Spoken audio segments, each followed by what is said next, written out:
Ok, hola, buenas tardes. Vamos a empezar la sesión del día de hoy, en este caso en el proyecto de elaboración de un oxímetro con Arduino. Entonces, para el día de hoy tenemos pensado una presentación porque es la primera sesión y vamos a introducir el tema y vamos a hablar de algunas cuestiones históricas del oxímetro y después discutiremos algunos de los principios físicos que están detrás de este dispositivo del oxímetro. Entonces, si me permiten compartirle a continuación una presentación que hemos diseñado para el taller. Entonces, permítanme un segundo. Ok, ahí está. Antes de cualquier otra cosa me presento. Mi nombre es Eric Balbuena. Soy el tallerista encargado del taller de robótica aplicada y vamos a estar por lo menos un mes en este proyecto de lo que viene siendo la elaboración de un oxímetro con Arduino. Entonces vamos a empezar la presentación. Ahí está, ¿no?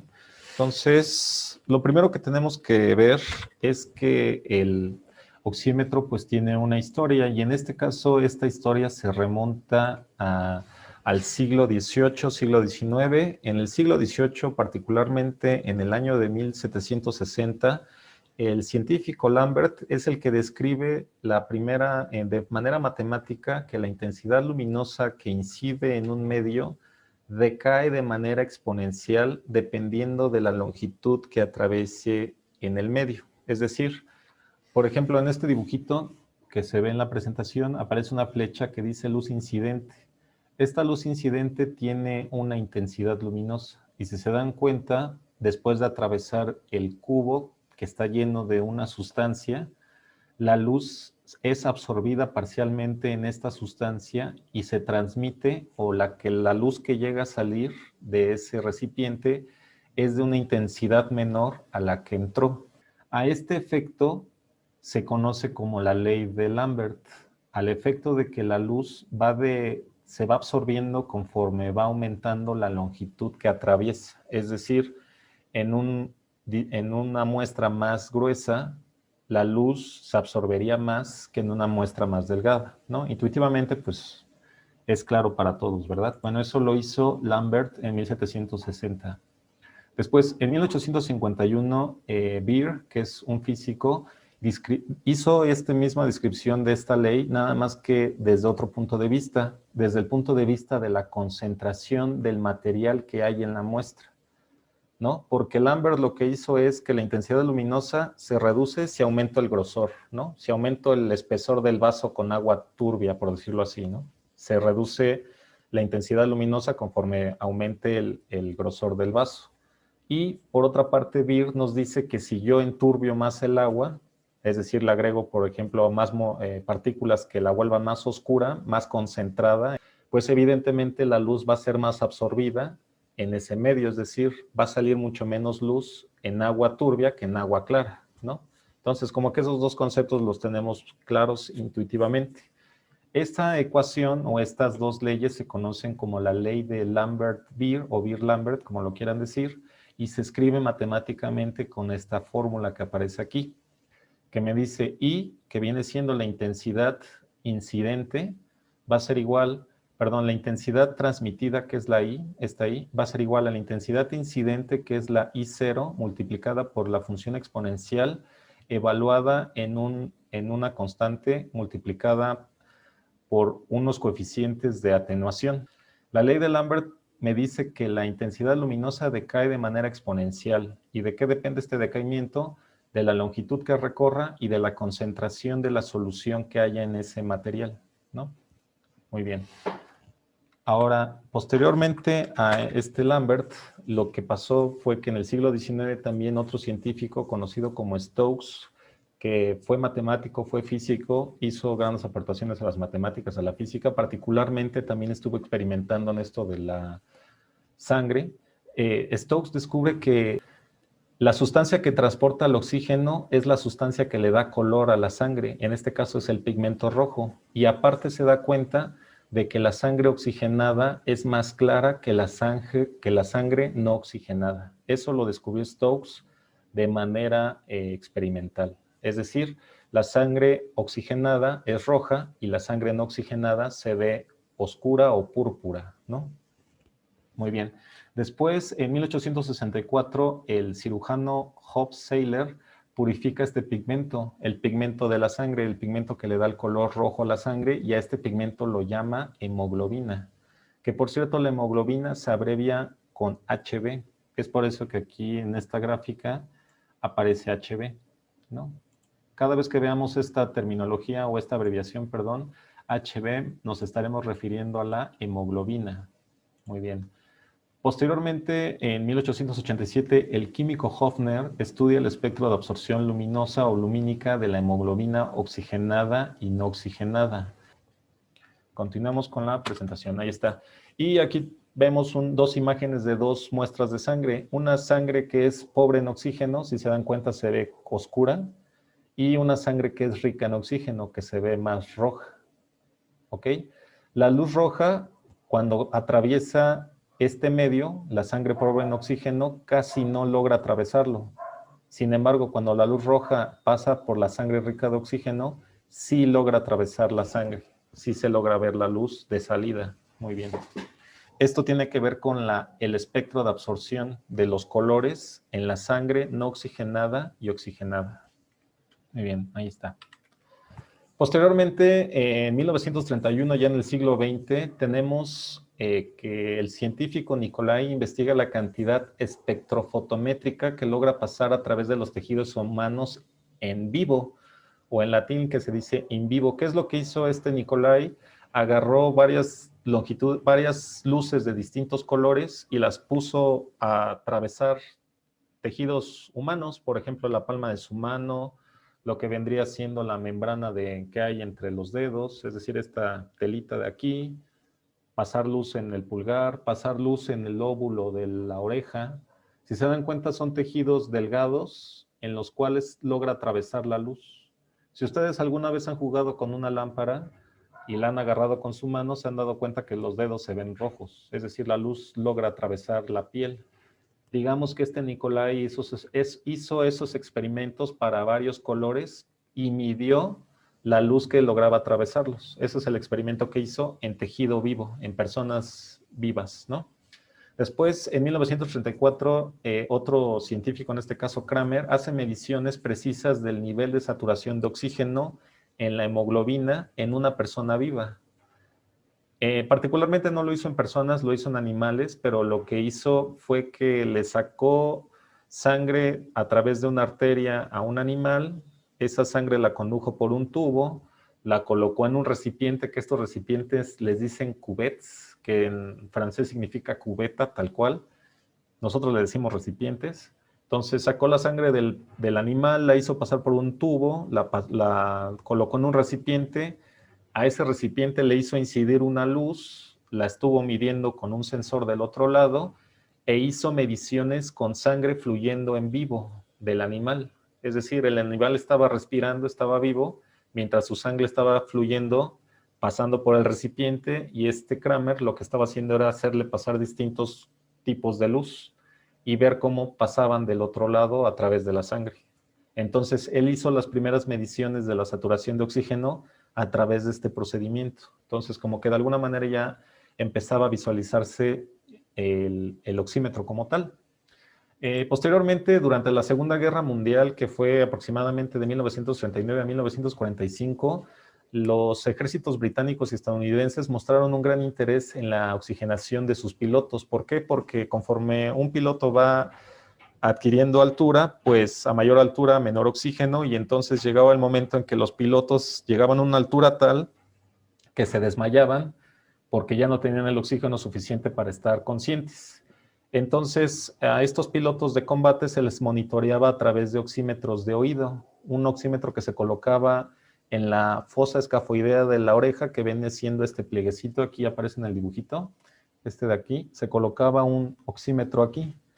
¿Por qué lo colocábamos aquí? Porque la piel es lo suficientemente delgada para que la luz la atraviese. Recuerden que el principio del oxímetro que funciona con luz es la luz debe atravesar el tejido y analizando esa señal vamos a lograr medir la oxigenación de la sangre, ¿no?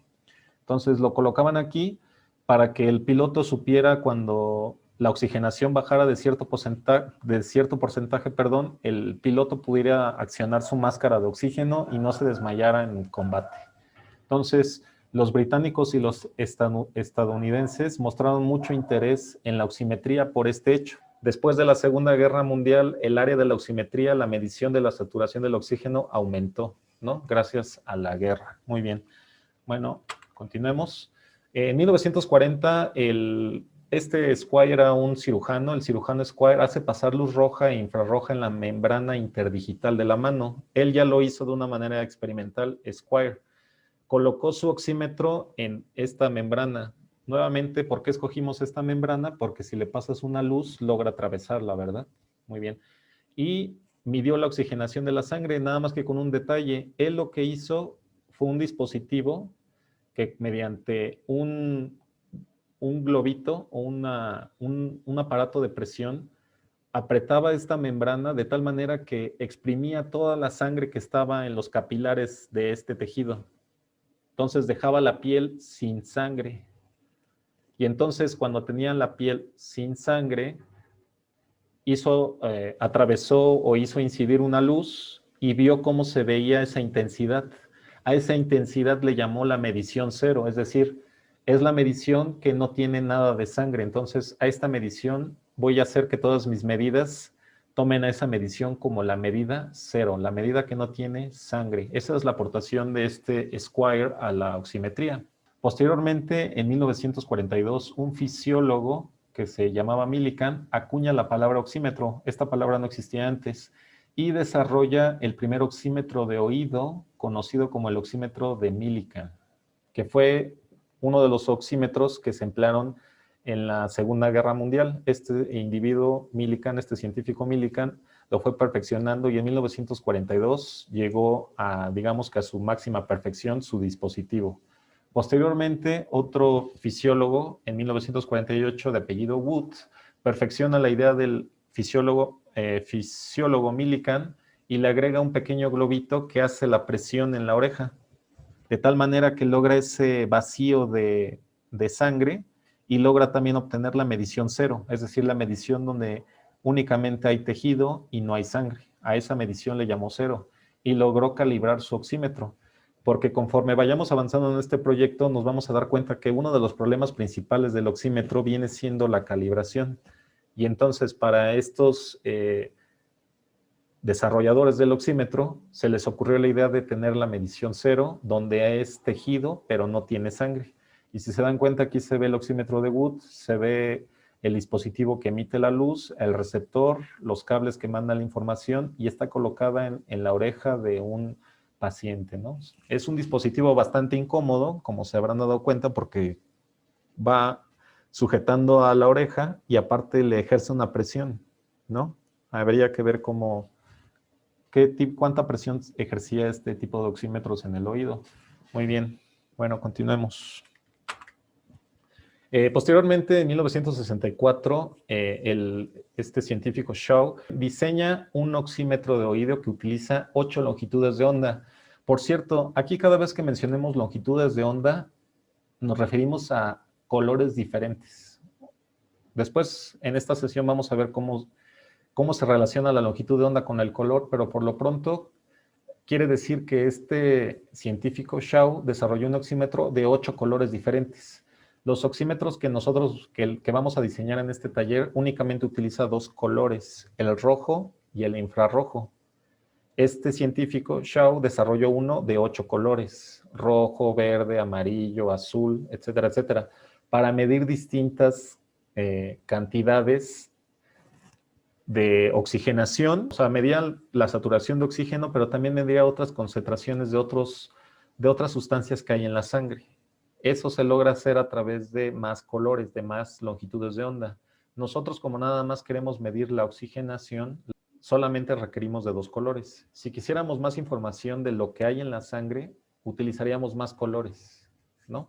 En este caso, este oxímetro, aparte de darme la oxigenación, me daba más información de los elementos que hay en la sangre, ¿no? Lo malo de este oxímetro es que tenía un costo muy elevado y era muy pesado. Lo diseñó posteriormente Hewlett Packard de manera comercial y lo venía vendiendo aproximadamente en $10,000. Es decir, que solo los hospitales podrían tener un oxímetro. Y en esta fotito se ve una muestra de un ensayo del dispositivo. Si se dan cuenta, se colocaba también en la oreja y iba a un CPU, por decirlo así, donde se analizaba la información. Pero la unidad era bastante pesada y bastante costosa, es decir, no salía para tener un oxímetro en casa, ¿no? Muy bien. Posteriormente, un ingeniero eléctrico japonés, Aoyagi, emplea la señal pulsátil de absorción que hay en la oreja. Es decir, este señor estuvo observando la señal que se medía en la oreja pasándole la luz y se dio cuenta que se veía algo así como el dibujito que aparece aquí que dice señal de absorción a través del dedo. Esta señal también se logra observar a través del oído. En general se observa una señal a través de cualquier tejido delgado que tenga sangre y que se logra apreciar el latido de la sangre, ¿no? Entonces, particularmente este Aoyagi lo hizo en el oído y se dio cuenta que se obtuvo esta señal. Y él demostró, fíjense, esto es muy importante, este ingeniero demostró que la señal que nosotros vemos como pulsátil, que vendría siendo esta como onda, así que sube y baja, es debida a la sangre arterial y no a la sangre venosa ni en ningún otro tipo de tejido. Exclusivamente esa señal la produce la sangre arterial.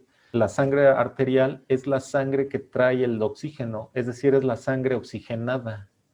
La sangre arterial es la sangre oxigenada, mientras que la sangre venosa es la sangre no oxigenada.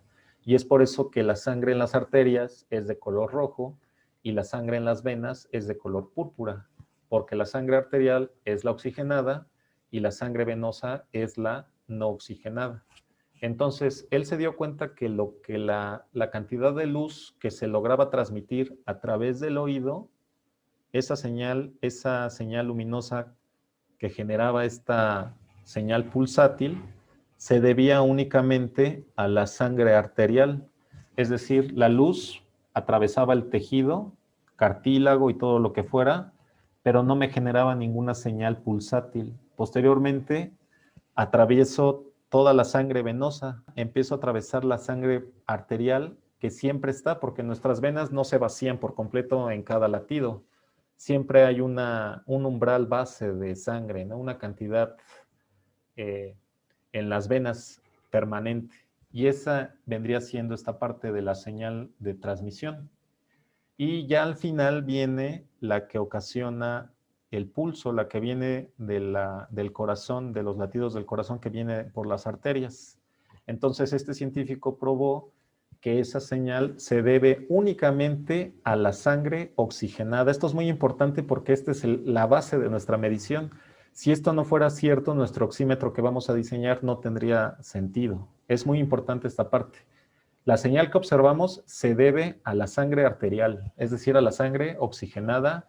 ¿Y a quién le debemos este descubrimiento? Este descubrimiento se lo debemos a el ingeniero Aoyagi.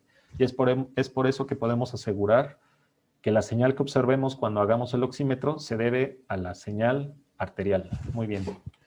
Bueno, continuamos con la presentación y posteriormente en 1975, ya más para acá, para esta época, surge el primer oxímetro comercial, que en este caso ya utilizamos los desarrollos de la electrónica digital y de la electrónica analógica, ¿no? En los 70s, en los 80s, surgen los primeros LEDs, surgen los primeros fotodiodos, surgen los primeros amplificadores operacionales, los microcontroladores, los primeros microchips, y entonces todo lo que costaba mucho dinero antes de los 70s en desarrollo de electrónica redujo su costo y su tamaño. Y terminamos en lo que viene siendo al día de hoy los oxímetros que conocemos y que compran en las tiendas y que tienen en los hospitales, cuyo principio únicamente es colocar dos LEDs, un rojo y un infrarrojo. Esa luz se coloca encima de un dedo, usualmente el dedo índice. Del lado de abajo del dedo índice se coloca un sensor que es un fotodiodo, de tal manera que la luz roja se mide qué tanta luz se transmite y después se enciende el LED infrarrojo y se mide qué tanta luz se logra transmitir a través del dedo. Y aquí viene algo muy interesante. ¿Por qué podemos conocer la oxigenación sabiendo esto? Porque hemos de recordar que la ley de Beer me puede decir la concentración de la sustancia que hay dentro de un líquido atravesándole dos luces o dos luces de dos colores diferentes, de dos longitudes de onda diferentes. Eso me lo dice la ley de Beer-Lambert.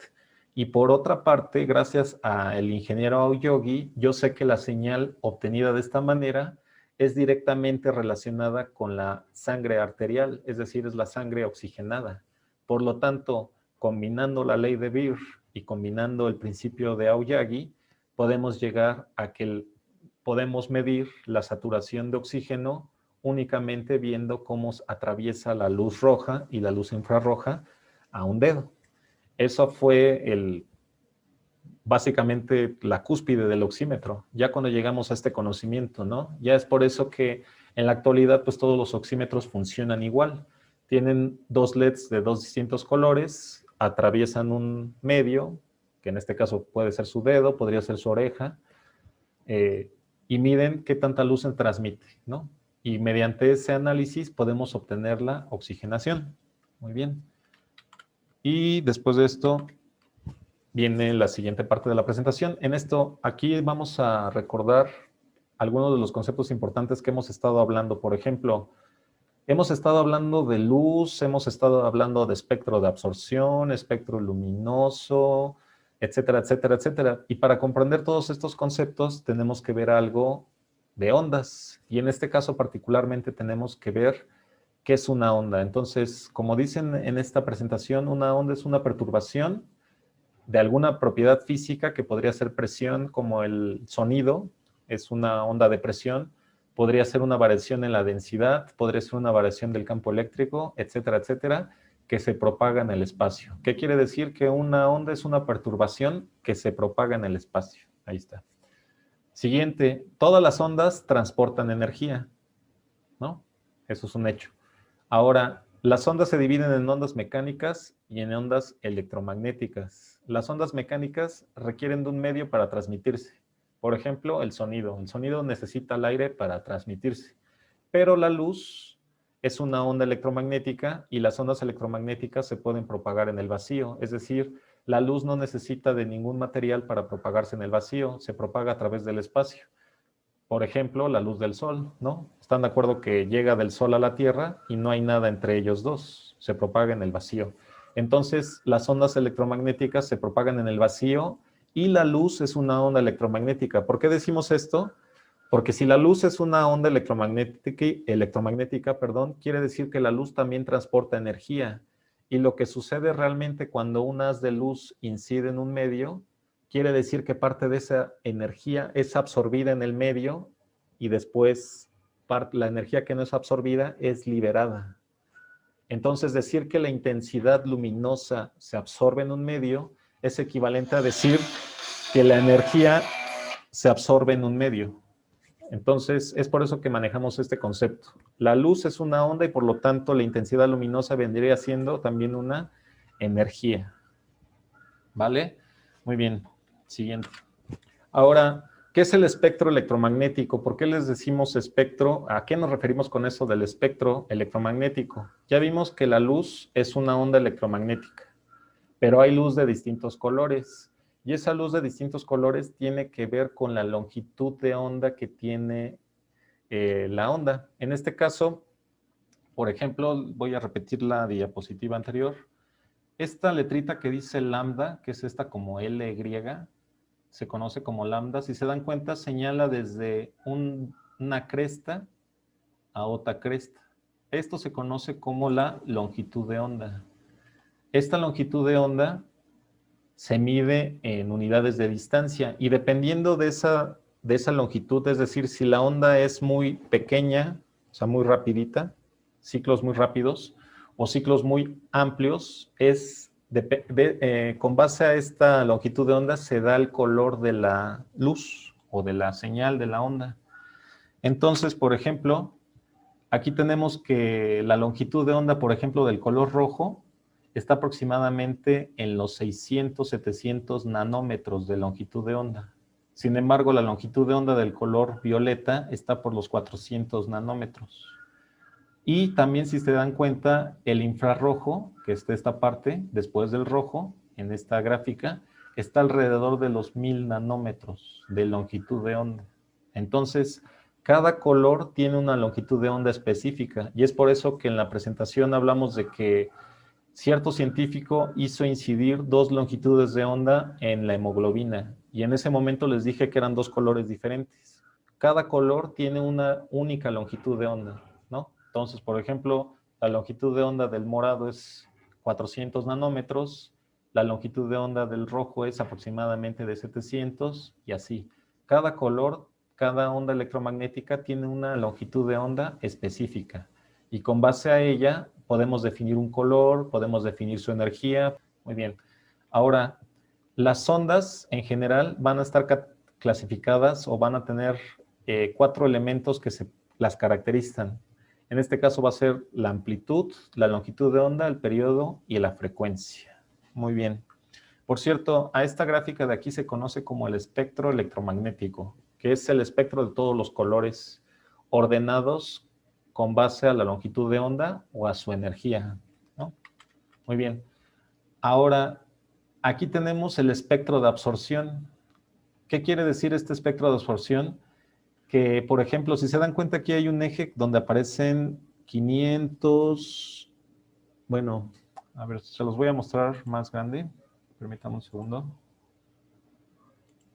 Por cierto, si se acaba el tiempo, les pido por favor se vuelvan a conectar.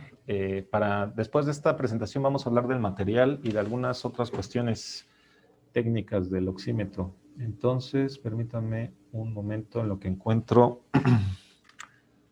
la carpeta. Muy bien, espero que estén viendo esta gráfica. Entonces, si se dan cuenta, aparecen en este eje horizontal 600, 650, 700, 750, 800, hasta 1000.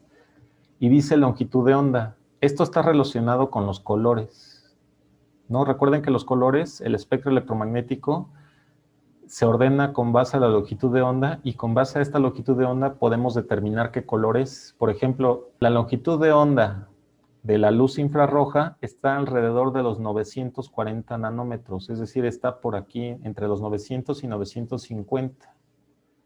Y si se dan cuenta, aparece una línea roja. Esta línea roja representa a la sangre oxigenada, a la hemoglobina oxigenada.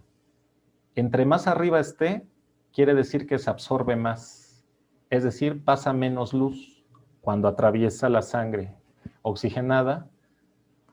Y, por ejemplo, aquí, esta línea azul, que es esta gráfica, viene siendo la hemoglobina no oxigenada, ¿no? Entonces, fíjense cómo vamos a leer esta gráfica. La luz infrarroja está por aquí, entre los 900 y los 950. Si yo voy subiendo, estarán de acuerdo que lo primero que me encuentro es la línea azul, y después me encuentro a esta línea roja. ¿Qué quiere decir? Que en el infrarrojo se va a absorber más la luz en la sangre oxigenada. ¿Cómo lo sé? Porque está arriba, que la luz que en la sangre no oxigenada. ¿Qué quiere decir? Para la luz infrarroja, la sangre oxigenada se ve oscura y la sangre no oxigenada se ve clarita. Eso es para la luz infrarroja. Eso quiere decir, la luz infrarroja atraviesa más fácil la hemoglobina no oxigenada que la oxigenada, ¿no? ¿Cómo lo sé? Por esta gráfica.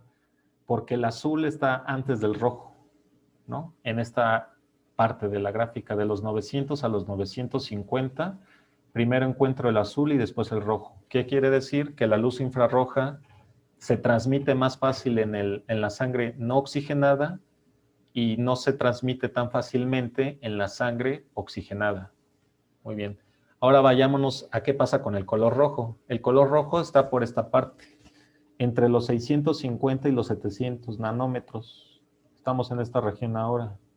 Si se dan cuenta, conforme voy subiendo, me encuentro primero a la línea roja y después a la línea azul. ¿Qué quiere decir? Que el color rojo atraviesa más fácilmente la sangre oxigenada que la sangre que no está oxigenada. Es decir, la sangre oxigenada se ve más clarita para el color rojo que la sangre no oxigenada. Pasa lo contrario que con la luz infrarroja, ¿no? Entonces, esto es muy importante porque este es el principio óptico del oxímetro. Esta diferencia de transmisiones. La luz roja se transmite más fácil en la oxigenada y la luz infrarroja se transmite más fácil en la no oxigenada, ¿no? Pasa lo contrario. ¿Cómo sabemos eso? Porque conocemos esta gráfica de absorción de longitudes de onda. Por ejemplo, si ustedes quisieran saber cómo se absorbe el color naranja, por decirlo así, o el color que esté antes del rojo, vayamos a ver el espectro para no equivocarnos. Entonces, por ejemplo, aquí les enseño la presentación y vemos el espectro. Por ejemplo, si yo quisiera ver cómo se comporta el azul, que está como en el 500, cómo se absorbe, me voy a mi gráfica de absorción.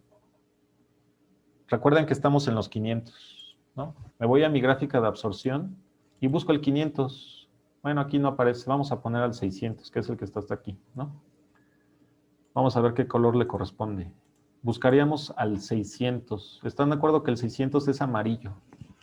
Entonces, yo quiero saber cómo se absorbe la luz amarilla en la sangre oxigenada y en la no oxigenada. ¿Quién pasa más fácil? ¿Quién obstruye más a la luz amarilla y quién la deja pasar más, ¿no? Entonces, para saber eso, veo que son 600 nanómetros. Me voy a la gráfica de absorción y digo, mira, en el 600 nanómetros, que es este 600, lo primero que me encuentro es a la gráfica de la oxigenada. Quiere decir que absorbe menos luz amarilla y el absorber menos quiere decir que pasa más, ¿no? Entonces, para la luz amarilla, la sangre oxigenada se ve mucho más clara que la luz amarilla cuando pasa por la sangre no oxigenada. Entonces, para el amarillo, la sangre oxigenada se ve clarita y la sangre no oxigenada se ve oscura. Sin embargo, para el infrarrojo, la sangre no oxigenada se ve clarita y la sangre oxigenada se ve oscura. Muy bien, ese es el principio que vamos a utilizar para medir, para calibrar al oxímetro. Recuerden esta gráfica, se conoce como la gráfica de absorción o el espectro de absorción de la hemoglobina oxigenada y no oxigenada. Muy bien. Seguimos con la presentación, ya casi vamos a terminar. Ahí está. Y posteriormente a todo esto de la absorción y todo lo que hemos visto, cuando nosotros estemos observando la señal producida por nuestro oxímetro, la señal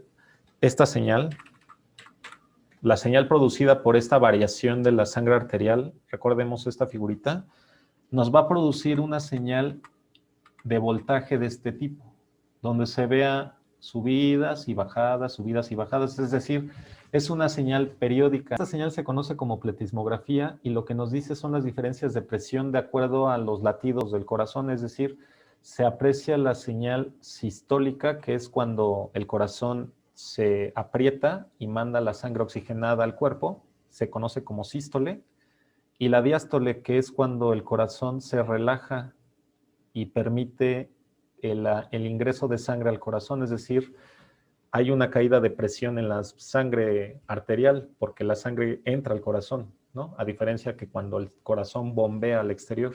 Cuando bombea, aumenta la presión y entonces tengo la sístole. Se ve la loma de la señal, ¿no? Se ve la curvita de arriba. Y cuando el corazón se relaja, se le llama diástole y se ve el valle de la señal. En algunos señales pletismográficas muy buenas, muy sensibles, de calidad, de mucha alta precisión, se logra ver ese piquito y tiene que ver con la apertura de las válvulas mitrales del corazón. Los cardiólogos usualmente les interesa ver este tipo de señales porque así saben si hay un problema en las válvulas del corazón, sobre todo si este piquito se ve muy débil, ¿no? En una señal pletismográfica clínica. El cardiólogo se daría cuenta que hay un problema en la válvula, hay un serio problema en las válvulas porque este piquito se ve muy débil, ¿no? Entonces, estudiando la señal de la pletismografía, los cardiólogos se pueden dar cuenta de muchos problemas en el latido cardíaco. Nosotros vamos a utilizar esta señal pletismográfica para calcular el nivel de oxigenación en la sangre. Pero lo primero que vamos a querer observar en el oxímetro, en nuestro sensor, es esta señal. Si no logramos sacar esta señal pletismográfica, simplemente no vamos a poder continuar con el oxímetro. Entonces es muy importante lograr la señal pletismográfica. ¿Y qué ocasiona la señal pletismográfica? Recordemos que la ocasiona la sangre arterial. ¿Y por qué nos interesa saber que la ocasiona la sangre arterial? Porque la sangre arterial es la única sangre que viene oxigenada. Recuerden eso, ¿eh? Y si nos llegaran a preguntar, sí, ¿y cómo garantizas que esta señal corresponde a la sangre arterial? Eso ya lo descubrió nuestro querido compañero ingeniero, el señor Aoyagi, en 1970 y tantos. Él demostró esta propiedad y es por eso que en la actualidad podemos garantizar este hecho sin equivocarnos. Muy bien. Entonces, ¿cómo se conoce esta gráfica? Se conoce como la señal o la gráfica pletismográfica o señal pletismográfica, pletismografía, como le quieran decir, y lo que nos da son las diferencias de presión originadas por los latidos cardíacos. Si se dan cuenta, si contáramos el número de piquitos que hay en un minuto, podríamos contar los latidos por minuto, ¿no? Entonces, esta señal también nos va a dar la frecuencia cardíaca. Entonces, fíjense qué interesante. Observando la señal que obtenemos de nuestro dedito cuando le pasamos dos luces, vamos a obtener una señal parecida a esta, que es directamente relacionada con la sangre arterial cuando el corazón está bombeando, ¿no?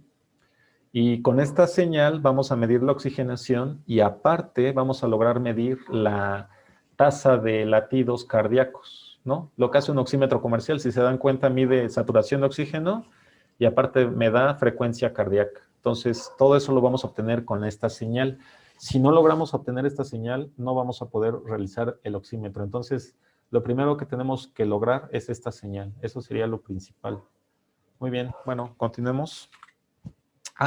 Y ya finalmente, al conocer distintos grados de absorción experimentalmente, los que fabrican los oxímetros se ponen a hacer experimentos con distintos tipos de sangre, la oxigenan artificialmente. Y ustedes van a decir, ¿cómo oxigenas a la sangre artificialmente? Pues no es tan difícil como creen, ¿eh? Ustedes podrían sacar una muestra de su sangre, ahí la guardan en una bolsita, en un tubo de ensayo, conecto una manguerita al tubo de ensayo, le meto una manguerita, con una bomba de aire o con una jeringa llena de aire, agarro ese aire y se lo inyecto a la sangre líquida, así, le meto el aire. Al hacer esto, todo el aire va a reaccionar con la sangre que esté. Por lo tanto, voy a oxidar la sangre por completo. Y entonces ya tendría una muestra de sangre oxigenada al 100%. Así es como hacen estas mediciones. Agarran sangre verdadera, van, calibran una unidad de aire o de oxígeno, se la inyectan o la bombean a la sangre y como ya conocen la proporción que hay de oxígeno y de sangre, dicen, pues esta sangre tiene 80% de oxigenación. Vamos a ver cómo se ve la luz roja y la luz infrarroja a través de la sangre al 80% de oxigenación. Vamos a obtener las curvas de absorción y vamos a sacar una razón, un coeficiente, una división. Vamos a dividir lo que obtuvimos, el coeficiente de absorción para el color rojo, lo voy a dividir entre el coeficiente de absorción que obtuve para el infrarrojo y ese numerito lo voy a tabular y lo voy a graficar en esta gráfica que estamos viendo, ¿no? Entonces, por ejemplo, para que me dé a entender más de esto, veamos esta gráfica otra vez, ¿no? Entonces, imaginemos que, se los voy a poner aquí mejor.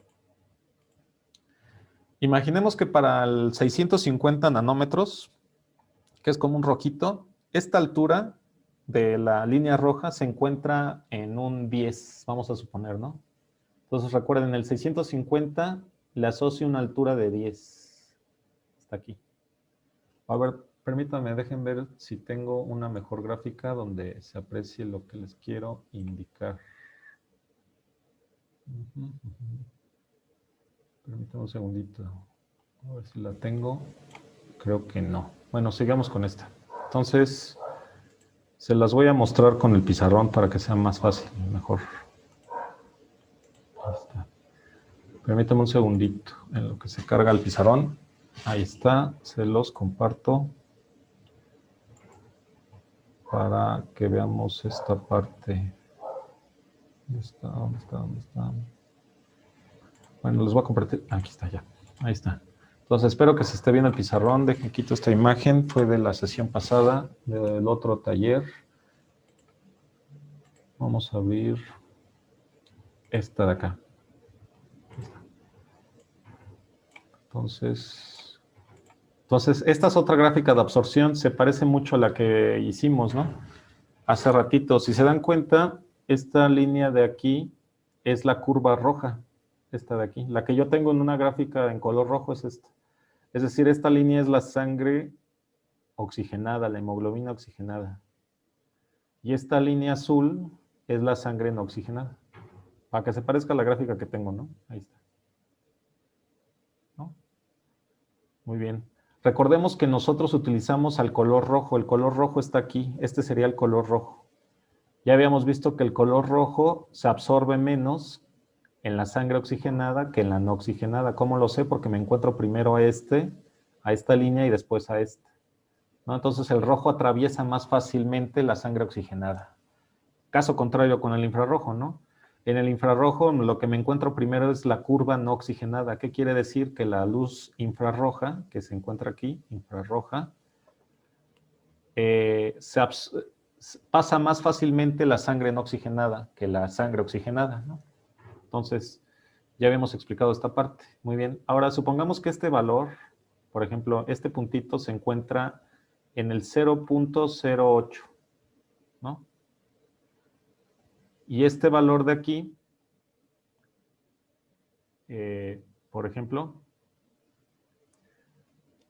se encuentra en el 0.6, ¿no? Fíjense, o sea, esta altura de este punto está en el 0.6 y esta altura de este punto está en el 0.8. ¿Cuál es la razón rojo-infrarrojo? Pues vas a dividir el valor asociado al rojo, que es el 0.08, lo vas a dividir en el valor asociado al infrarrojo. Entonces, ¿qué haríamos? Sería 0.08 entre 0.6, ¿no? Si hacen esa operación, les va a salir 0.08 entre 0.6, me sale 0.13, ¿no? Ahí está. 0.13. Ahora, con este valor me voy a la gráfica de calibración. Esta gráfica de calibración se obtuvo de forma experimental, ¿no? Hubo unos científicos, ingenieros, médicos, los encargados de la calibración, y realizaron esta gráfica y dijeron, ah, mira, si el cociente te hubiera salido 0.4, quiere decir que tienes el 100% de oxigenación. Si el cociente del rojo y el infrarrojo te hubiera salido 0.6, quiere decir que tienes 95% de oxigenación. Si el cociente rojo-infrarrojo te hubiera salido 1, quiere decir que tienes 80% de saturación, 85 aproximadamente, ¿no? Si tienes la razón rojo-infrarrojo te hubiera salido 2, quiere decir que tienes el 50% de saturación. Así es como se emplea esta recta o esta curva de calibración. Primero se obtiene experimentalmente estos datos, se obtienen estos coeficientes, se hace la división y se obtiene el cociente. Y este cociente se compara con los datos obtenidos en la curva de calibración y con base a ello obtenemos la oxigenación en la sangre. Obviamente estos cálculos no los hacemos nosotros, sino los hace el microcontrolador que está en el oxímetro. Nosotros en este caso para realizar estos cálculos vamos a utilizar al Arduino, ¿no? Nuestro sensor nos va a generar la señal pletismográfica y vamos a estar viendo los latidos cardíacos, ¿no?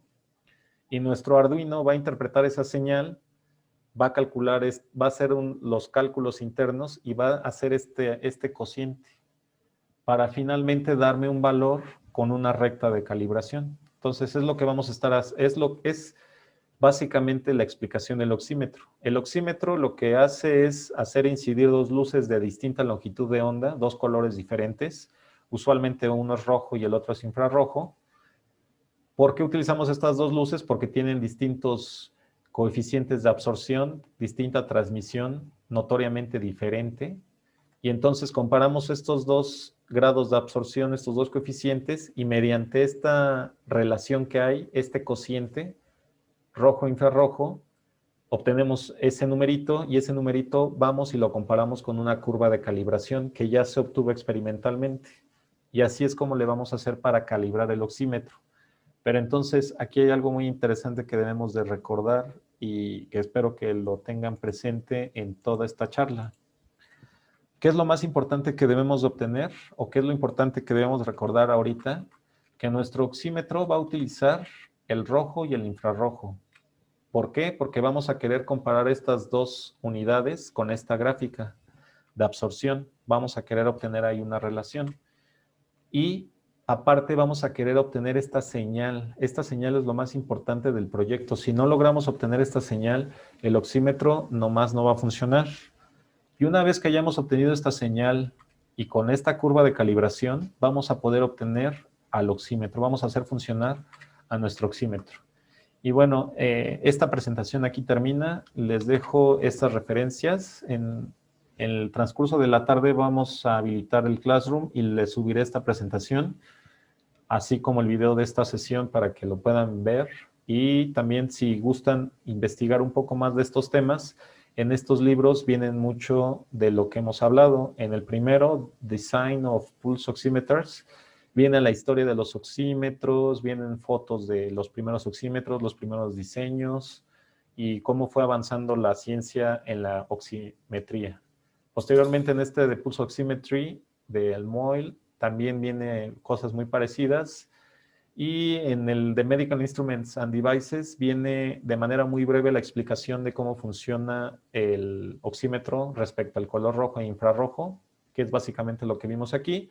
Y finalmente la última referencia es del espectro electromagnético, para que lo puedan ver en Wikipedia y puedan investigar un poco más de qué es el espectro electromagnético. Y pues esto fue toda la presentación y agradecemos su atención ahí con los patitos. Muchas gracias. Y ahora viene la parte de dudas. Entonces, si tienen alguna duda de la exposición que acabamos de dar, con mucho gusto la podemos empezar a resolver. Y si quieren ahondar más en algún tema, también lo podemos hacer. Sí, también vamos a mandar las diapositivas, ¿sí?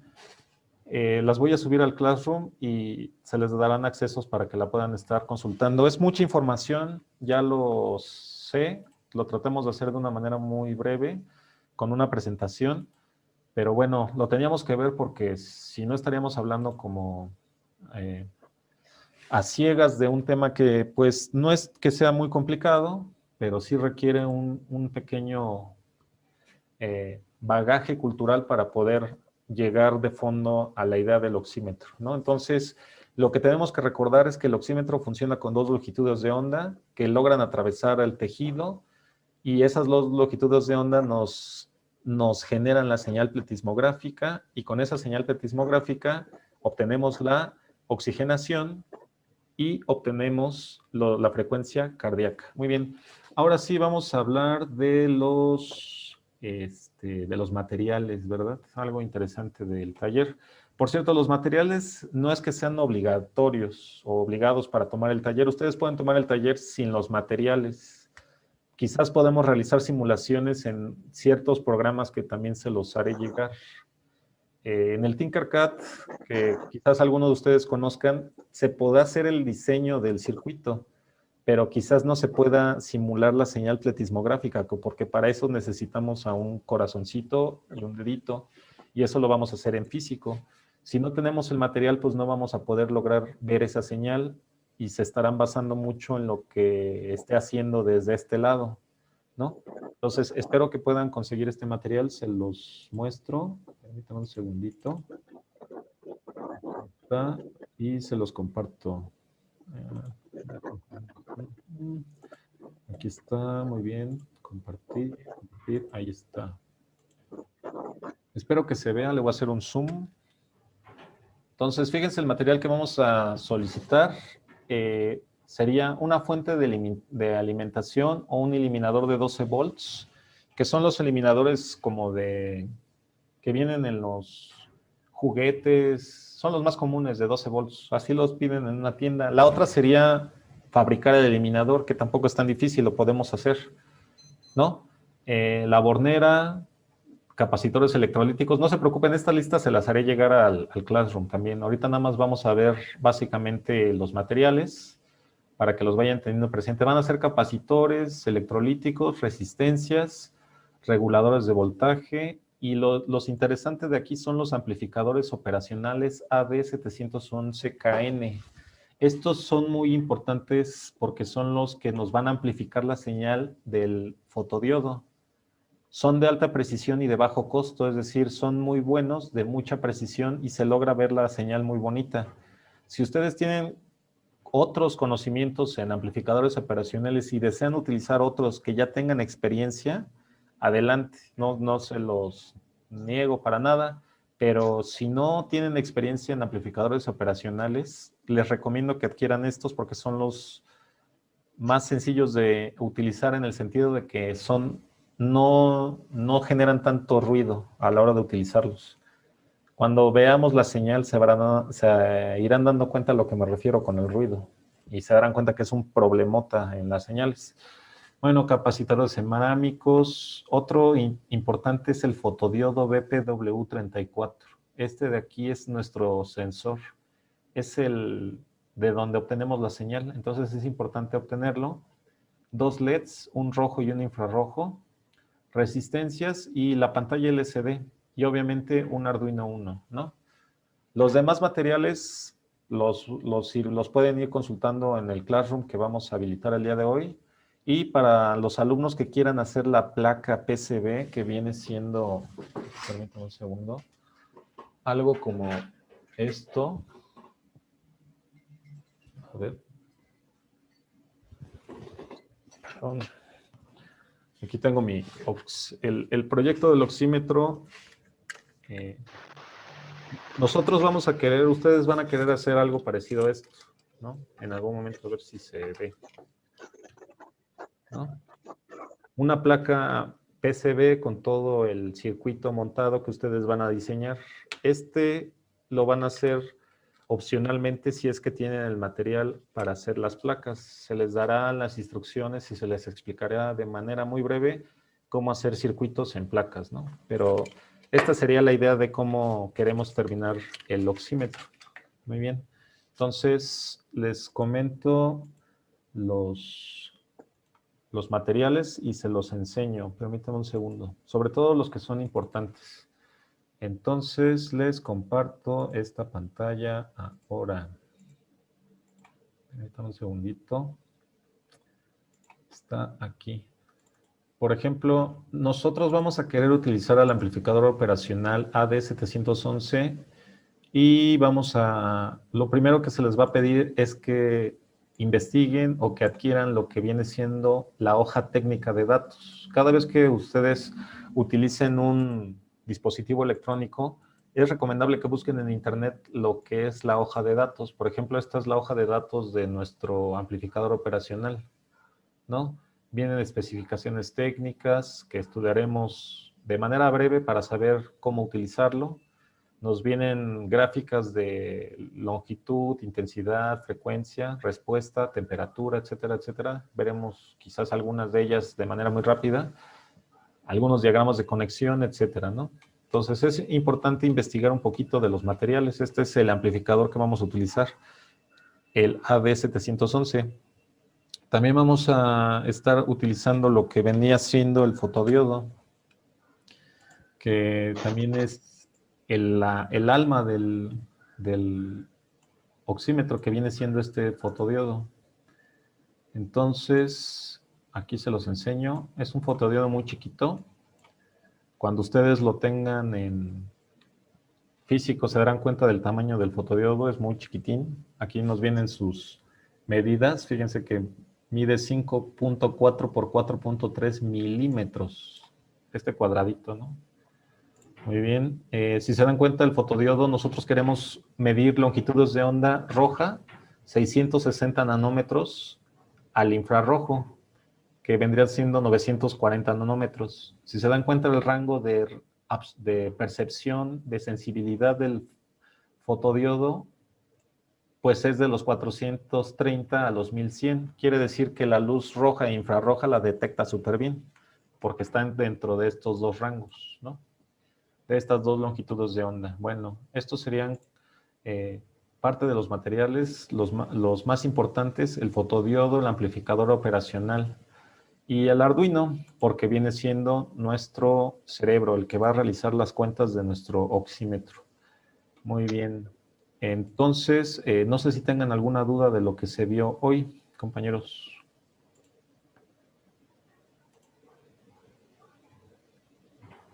Ahí está.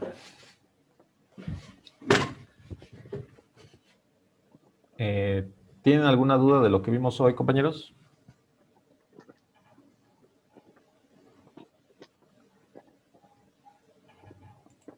A ver, vamos a ver qué contestan.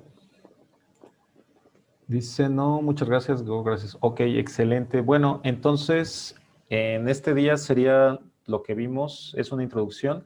La siguiente sesión, veamos el temario. Lo que vamos a detallar en la siguiente sesión va a ser la parte de... A ver, está aquí. Pedacito, temarios, ahí está.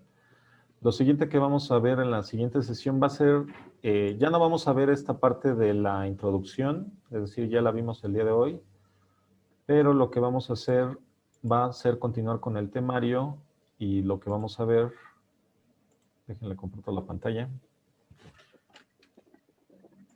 sería este de acá, share, ahí está. Lo que vamos a realizar ahora va a ser esta parte de aquí, lo que vendría siendo la descripción de cómo vamos a utilizar los materiales y vamos a ver cómo realizar una fuente bipolar.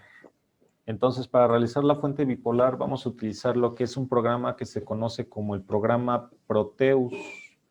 Para realizar la simulación, también la podremos usar en Tinkercad, pero creo que no tiene el regulador de voltaje que estamos necesitando, así que mejor olvídenlo. Vamos a hacerlo en el Proteus. Y estas simulaciones o este software se los voy a pasar a través de un enlace. Lo van a tener que descargar, van a tener que seguir unas instrucciones. No es tan difícil, pero pues hay que dedicarle su tiempo. Y viene siendo este programa. Aquí, como ustedes ya tengo entendido, son un poco más experimentados en la electrónica y la robótica. Si no, no hay tanto problema, lo veremos conforme vayamos avanzando, pero lo ideal sería que tuvieran una experiencia en electrónica básica, por lo menos, y de preferencia que llegaran a tener este programa que dice Proteus. Espero que estén viendo mi pantalla, mi escritorio. Este Proteus 8 Profesional es el que vamos a estar utilizando para hacer los circuitos y probablemente estemos utilizando para hacer las simulaciones. Por ejemplo, aquí ya tengo el proyecto del oxímetro realizado, hecho. Veremos, para los que no sepan utilizar el Proteus, cómo utilizarlo. Para los que ya lo sepan manejar, pues se les hará muy fácil. Pero lo interesante de esta herramienta es que podemos ver el diagrama, tenemos los elementos, podemos construir el circuito en diagrama, podemos realizar el circuito en impresión y aparte podemos ver una simulación de cómo se vería el circuito ya hecho, ¿no? Entonces, este programa es muy bueno, es un programa profesional, para realizar circuitos electrónicos. Lo utilizan mucho los ingenieros en electrónica. Nosotros lo vamos a utilizar de una manera técnica, no nos vamos a ahondar mucho en todas las posibilidades que nos puede dar este software. Obviamente, si ustedes quieren investigar, les puedo pasar un manual en el Classroom para los que estén interesados en ahondar más en este software. Es muy bueno si quieren desarrollar más proyectos. Aquí lo que haremos va a ser realizar algunas simulaciones de los amplificadores operacionales y realizar todo el circuitaje de la fuente bipolar, los amplificadores y los filtros. Entonces, para las siguientes sesiones espero lo puedan descargar.